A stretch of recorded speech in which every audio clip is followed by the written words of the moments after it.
อันดังสุดย้อนตรงตักขอความหมายสูงพี่น้องเขากูก่อก่อนนะคะเนาะเมื่อในเขาขามาอยู่ในหน้านะคะเขาเตะมาเฮ็ดไก่ย่างนะคะเนาะเมื่อในเขาก็มีไก่ย่างมากค่ะกำกับตัวจอมกันค่ะเนาะ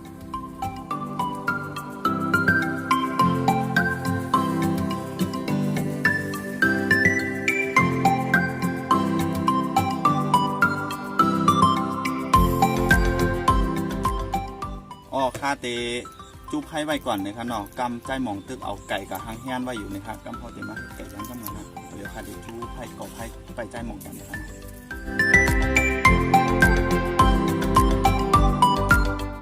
ค่ะตอนตัดเฮ็ดไก่ย่างในเขาขาก่อนเลยไรมากทางแฮนนะครับกิริยามันค่ะเนาะ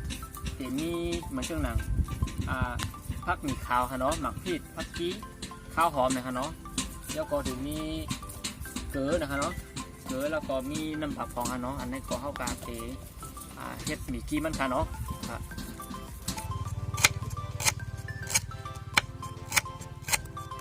โอเคมือเหลวในโคกในก็มีข้าวหอมค่ะเนาะมีผักหมี่ห่อค่ะนั้นผักหมี่ขาวนะคะเนาะแล้วก็ข้าวดิบใส่หมักพริกค่ะในตอนตาที่ใส่ในโดไก่นะคะเนาะค่ะมีเกลือค่ะเนาะของปลาเนี่ยค่ะโอเคกำในเขาขาดติมาตำเพื่อมันอ่อนๆเลยค่ะเนาะกำในเขาเด็กก็ว่าสีตำเยาเขาก็เด็กใส่ในไก่เนี่ยค่ะเนาะโอ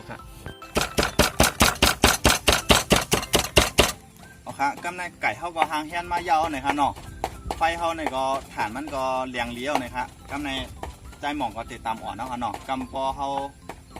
ตามยาวเนี่ยก็เขาเตี๋ยวมาใส่ในไก่แล้วก็ติดตาจ้องตั้งน็อกเนี่ยค่ะเนาะคือมันดีกินเนี่ยค่ะกำเขาติดไก่เฮ็ดไก่ย่างน้ำกันค่ะค่ะกำในข้าวเตี๋ยวข้าวหอมเลยค่ะเนาะบินใบข้าวหอมเลยค่ะเนาะข้าวขาเตี๋ยวใส่ก่อนในตองมันเลยค่ะที่ให้มันหอมเลยค่ะเนาะกำในข้าวเตี๋ยวเป็นมีกี้ที่เขาตำไว้เลยค่ะเนาะก็เดมใส่เข้ากันในตองมันเหมือนกันเลยค่ะเนาะ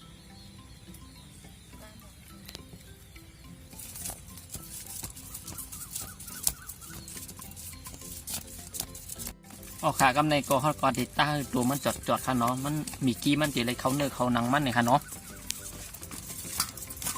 ค่ะ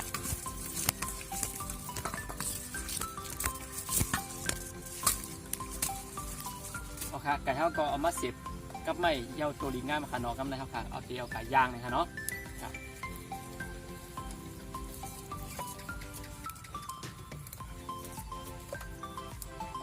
ทางไว้ไกลๆนะคะเนาะพวกมันจำหนาเนี่ยมันตีที่เธอซุกนอกหรือซุกในนี่ครับ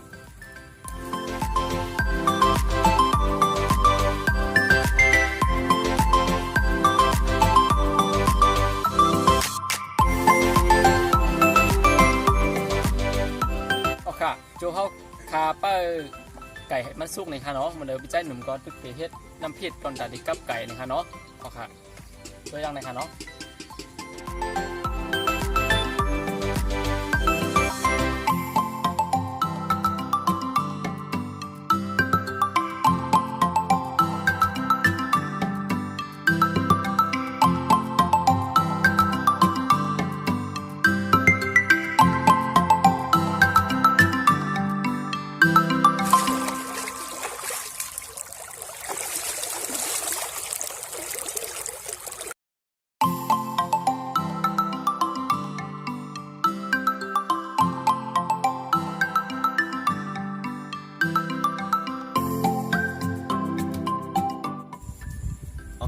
ไก่เขาก็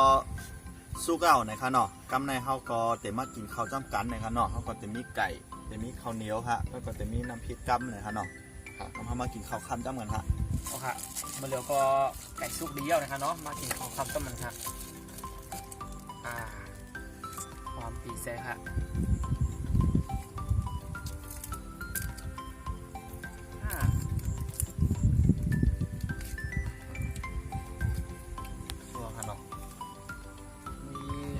กับค่ะเนาะเอาเนื้อหมูมาแลกครับผม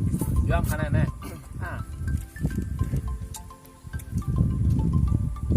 ไก่แน่เพราะเป็นไก่หวานเนาะตีหวานค่ะเนาะเนื้อดิเจียมดีขนาด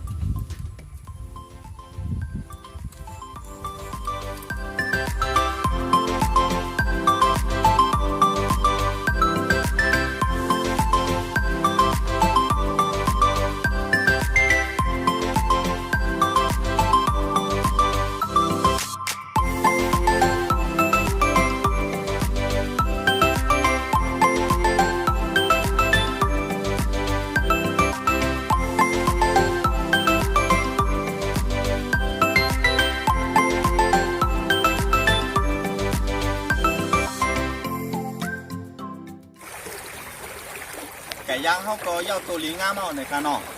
สำหรับพี่น้องเขาเกี่ยวใจคลิปวิดีโอในก็อย่าไปลืมเจ๊กไลค์เจ๊กแชร์ปันเฮาค่ะเป็นปันแห้งใจกันในค่ะเนาะ ครับสำหรับพี่น้องเขาตัวจ้าง YouTube เนี่ยค่ะเนาะเช่นตัวกด Subscribe บันตั้งใจในสิ่งกันค่ะเนาะ